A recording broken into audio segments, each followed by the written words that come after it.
مساء الفل. انا موجوده دلوقتي جوه الجرين زون في الكوب 27، بس لفت نظري كده ابلكيشن اسمه بدل جو، ولقيت عجل كتير.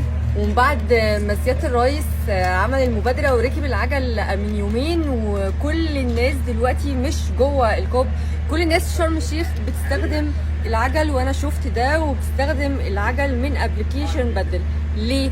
ان انت ممكن في اي مكان وانت جوه شرم الشيخ تلاقي العجله القريبه منك من عن طريق الابلكيشن ده بيحدد الوقت بتاعك، تقريبا الدقيقه ب50 قرش، يعني الساعه ب30 جنيه.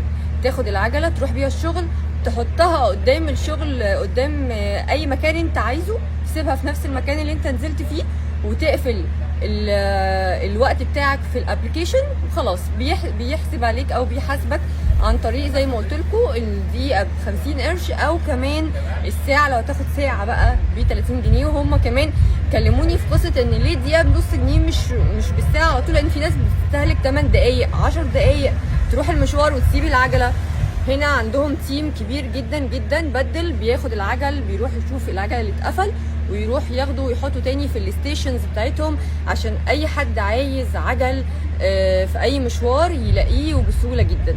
هفرجكم على العجل دلوقتي وقد ايه حلو، قد ايه تقدر واحده لابسه فستان لابسه جيب اي حد يقدر يركبه، سهل وبسيط جدا. تاني حاجه بقى الحلوه قوي واللي عجبني قوي ان هم عاملين برومو كود. البرومو كود ده باسمي اسماء، لو دخلت على الابلكيشن وحطيت البرومو كود هتاخد ساعه فري. فيلا نزلوا الابلكيشن واستخدموا بدل وانتوا في شرم الشيخ، وهيبقى موجود كمان في القاهره في اماكن كتير جدا، هعلن لكم عنها قريب.